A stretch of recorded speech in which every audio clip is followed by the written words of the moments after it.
Hello friends, welcome to my YouTube channel Saraswati Commerce Academy. तो friends, आज हम करने वाले हैं अपनी क्लास +1 की बिजनेस स्टडीज का चैप्टर नंबर 7, जिसका नेम है कोऑपरेटिव सोसाइटीज। कोऑपरेटिव सोसाइटीज कह लो या कोऑपरेटिव ऑर्गेनाइजेशन कह लो, सेम बात है। कोऑपरेटिव ऑर्गेनाइजेशन जो है वो हमारी फॉर्म ऑफ बिजनेस ऑर्गेनाइजेशन का एक पार्ट है। बाकी के हमने काफी सारे जो पार्ट्स हैं, जैसे कि इसका सोल ट्रेड का एक पार्ट हमने कर लिया, पार्टनरशिप वाला कर लिया हमने, जॉइंट हिंदू फैमिली वाला हमने सारा का सारा जो पार्ट है वो एक एक चैप्टर में है, वो हमने चैप्टर वाइज हर एक चैप्टर जो वो कंप्लीट कर लिया है। उन सभी की जो प्लेलिस्ट आपको मिल जाएगी डिस्क्रिप्शन बॉक्स में, ठीक है, तो आप वहां से चेक कर सकते हैं। अब देखिए, कोऑपरेटिव सोसाइटीज, ये हमारा छोटा सा टॉपिक है, फटाफट से हम इसको फटाफट से कंप्लीट कर देते हैं। कोऑपरेटिव सोसाइटीज का मतलब क्या है कि इसके अंदर ना कुछ पर्संस मिलकर इकट्ठा होते हैं। वॉलेंट्री एसोसिएशन होता है। वॉलेंट्री एसोसिएशन का मतलब कि अपनी इच्छा से कुछ लोग इकट्ठे होते हैं कि हम अपने मेंबर्स की मदद कर सके, तो इसलिए कुछ पर्संस मिलके इकट्ठा होते हैं ताकि हम अपने मेंबर्स की हेल्प करें। तो देखिए इसकी definition, it refers to that voluntary association. Voluntary का मतलब क्या है? अपनी इच्छा से, अपनी विश से वो क्या करते हैं, एसोसिएशन है ये, voluntary association of persons who join together. वो क्या होते हैं? इकट्ठा होते हैं विद द मोटिव। उनका मोटिव क्या है? Welfare of the member. जितने भी उनके मेंबर्स होते हैं, जो भी उनकी सोसाइटीज में जितने भी मेंबर्स हैं, उन सभी का कल्याण करना उनका मेन पर्पस होता है, ठीक है। तो यहां तक कि आपको डेफिनेशन समझ में आ गई होगी। नेक्स्ट इसकी कैरेक्टरिस्टिक्स देखो, वॉलेंट्री मेंबरशिप, इसके अंदर क्या है कि वॉलेंट्री मेंबरशिप है कि जो कोई मतलब सोसाइटी में एंटर करना चाहता है वो आराम से एंटर कर सकता है, और जो कोई जाना चाहता है वो जा भी सकता है। और जैसे ही कोई मेंबर इसमें सोसाइटी को छोड़ के जाता है, तो जितने पैसे उसने लगाए होते हैं उसको उतने पैसे क्या किए जाते हैं? वापस कर दिए जाते हैं। यानी कि अपनी इच्छा से जितने टाइम वो रहना चाहे उस सोसाइटी में रह सकता है, और जब छोड़ के जाना चाहे वो जा भी सकता है। नेक्स्ट है लीगल स्टेटस। लीगल स्टेटस का मतलब क्या है कि अब ये कोऑपरेटिव सोसाइटीज है, तो कोऑपरेटिव सोसाइटीज एक्ट 1912 जो है इसके अंदर अप्लाई होता है। अब कोई भी जो एसोसिएशन है वो अपने नाम के साथ जब तक कोऑपरेटिव वर्ड ऐड नहीं कर सकती जब तक उसने इसके तहत रजिस्ट्रेशन ना करवाया हो। नेक्स्ट है लिमिटेड लायबिलिटी। लिमिटेड लायबिलिटी का मतलब क्या है कि जो इसके मेंबर्स हैं उनकी लायबिलिटी क्या है? लिमिटेड है। यानी कि जितनी इन्होंने अपनी कैपिटल लगा रखी है बस वहीं तक, इनका कोई ये नहीं है कि लॉस होगा तो इनकी और अपनी पर्सनल असेट्स को भी इनको देना पड़ेगा, ऐसा कुछ नहीं है। नेक्स्ट है सर्विस मोटिव। इनके जो मेंबर्स हैं उनका मेन मोटिव क्या है? अपने जितने भी मेंबर्स है बाकी के, या जितने भी इनके ग्रुप से जुड़े हुए लोग हैं, उन सभी का क्या करना? कल्याण करना, सभी को सर्विस प्रोवाइड करना। ये अपना थोड़ा सा प्रॉफिट मार्जिन निकाल भी लेते हैं, और वैसे भी उनको थोड़ा सा ही प्रॉफिट मार्जिन वो निकालते हैं। बाकी क्या करते हैं, ये बिल्कुल कम ऑफ कॉस्ट पे अपना क्या करते हैं, सामान अवेलेबल करवाते हैं लोगों को। इक्वालिटी ऑफ वोटिंग राइट्स, इसमें जितने भी इसके मेंबर्स होते हैं सभी को वोटिंग राइट्स मिला होता है। एक पर्सन को सिर्फ एक ही वोटिंग राइट मिलता है। ये नहीं कि उसके पास 10 शेयर है तो उसको 10 वोटिंग राइट, 10 बार वोट देगा, वो ऐसा कुछ नहीं है। एक पर्सन को एक ही बार वोट देने का राइट है। नेक्स्ट है इक्वालिटी ऑफ वोटिंग राइट्स, ये हमारा हो चुका है। नेक्स्ट है कैश ट्रेडिंग।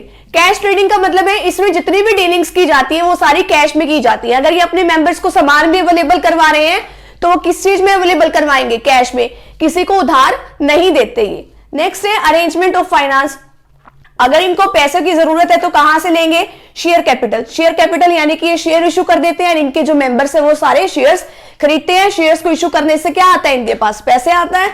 नेक्स्ट है सब्सिडी फ्रॉम गवर्नमेंट। गवर्नमेंट भी इनको कुछ सब्सिडी वगैरह प्रोवाइड करती है, या फिर ये गवर्नमेंट से क्या ले लेते हैं?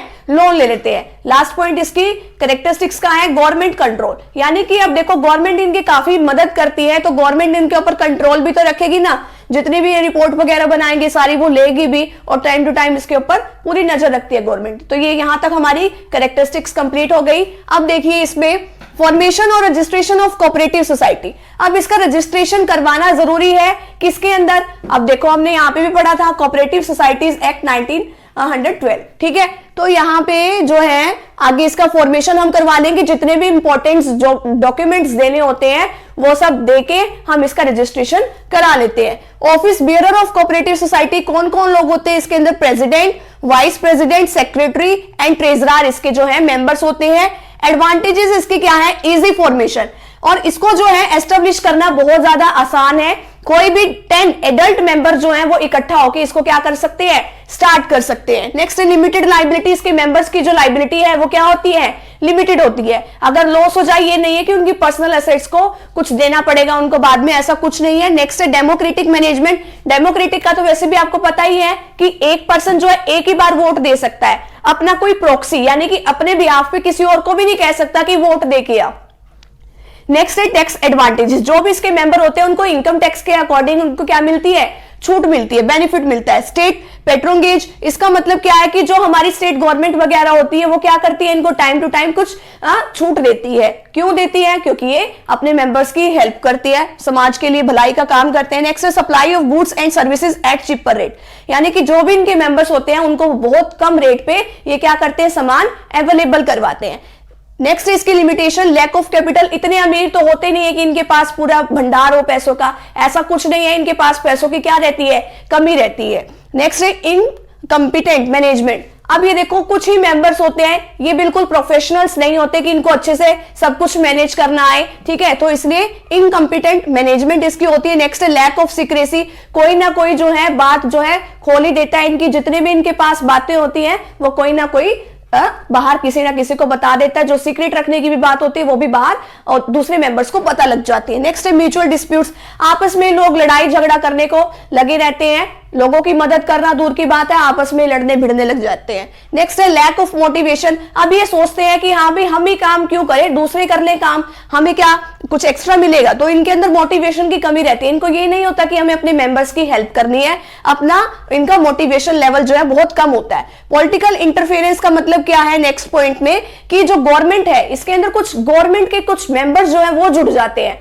फिर वो अपना राजपाट वहां जमाने की पूरी कोशिश में लगे रहते हैं, अपना ही राज चलाते हैं वो। नेक्स्ट है कैश ट्रेडिंग, अब ये क्या करते हैं, पूरी कैश ट्रेडिंग करते हैं, जितना भी सामान इनको अवेलेबल करवाना होता है सारा का सारा जो है कैश में ही अवेलेबल करवाते हैं अपने मेंबर्स को। अगर ये कैश में अवेलेबल करवाएंगे तो जो बाकी इनके जो मेंबर्स होते हैं वो भी ज्यादा अमीर तो होते नहीं, गरीब होते हैं, इतने में दूसरे जो है व्यापारियों से सामान खरीद लेते हैं, दूसरे बिजनेसमैन से, तो वो दूसरे बिजनेसमैन जो होते हैं, दूसरे रिटेलर्स वगैरह होते हैं, ये इनको काफी हाई रेट्स पे सामान अवेलेबल करवाते हैं, तो इस तरीके से उनको और भी ज्यादा लॉस होता है। तो ये इसकी लिमिटेशंस है। सिर्फ इस चैप्टर का जो है टाइप्स ऑफ कोऑपरेटिव सोसाइटीज रह गया, फिर हमारे जो चैप्टर है वो कंप्लीट हो जाएगा। इतने में आपको फटाफट से इसका स्क्रीनशॉट लेना है तो आप फटाफट से इसका स्क्रीनशॉट ले लीजिए। नेक्स्ट टॉपिक है हमारे पास टाइप्स ऑफ कोऑपरेटिव सोसाइटीज या ऑर्गेनाइजेशन। कितनी टाइप्स है हमारे पास, 6 टाइप्स हैं। Consumer operation, producer cooperative, marketing cooperative, next है farmer cooperative, credit cooperative and cooperative housing. ठीक है, तो ये हमारे पास 6 तरीके की कोऑपरेटिव सोसाइटीज हैं। अभी हम इसको 1 बाय 1 डिस्कस करते हैं। अब जो जो नाम इसके आगे यानी कि उसके लिए ये कोऑपरेटिव एसोसिएशन जो है वो बनाई गई है। जैसे फर्स्ट है कंज्यूमर के लिए। कंज्यूमर कौन होता है कि जो कि एक्चुअल में गुड्स को यूज करता है, वो पर्सन कंज्यूमर हुआ। तो कंज्यूमर कोऑपरेटिव क्या है, form to protect the interest of consumer, यानी कि जो कंज्यूमर है उसके इंटरेस्ट को प्रोटेक्ट करने के लिए। अब उसका इंटरेस्ट किस तरीके से प्रोटेक्ट होगा, अब अगर मान लो कि अगर वो सामान खरीदता है रिटेलर से, तो रिटेलर से पहले कितने लोग आ गए, देखो सबसे पहले मैन्युफैक्चरर होता है, मैन्युफैक्चरर के बाद होलसेलर होता है, होलसेलर के बाद रिटेलर होता है, सभी अपना अपना प्रॉफिट ऐड करते हैं, तो उस तक आते आते तो सामान कितना महंगा हो जाता है। तो इस तरीके से उसके इंटरेस्ट को प्रोटेक्ट करने के लिए अब ये कोऑपरेटिव एसोसिएशन क्या करती हैं, ये बल्क में यानी कि बहुत बड़ी अमाउंट में गुड्स खरीद लेते हैं और उनको जो है रीजनेबल रेट पे वो गुड्स जो है वो अवेलेबल करवाती है। तो इस तरीके से इंटरेस्ट इनका प्रोटेक्ट किया। नेक्स्ट है goods are purchased in bulk and sold to member. Bulk का मतलब क्या होता है, बहुत ज्यादा अमाउंट में हमने गुड्स खरीद ली फिर इनको सेल कर दी। नेक्स्ट है एम। एम का मतलब इसका मेन मोटिव क्या है, मेन पर्पस क्या है। Aim is to achieve economies of scale by eliminating middleman. Middleman अभी मैंने आपको बताया कि जो होलसेलर है, होलसेलर के बाद फिर रिटेलर्स हैं, रिटेलर के बाद फिर हमारे पास जो कंज्यूमर आते हैं वो है।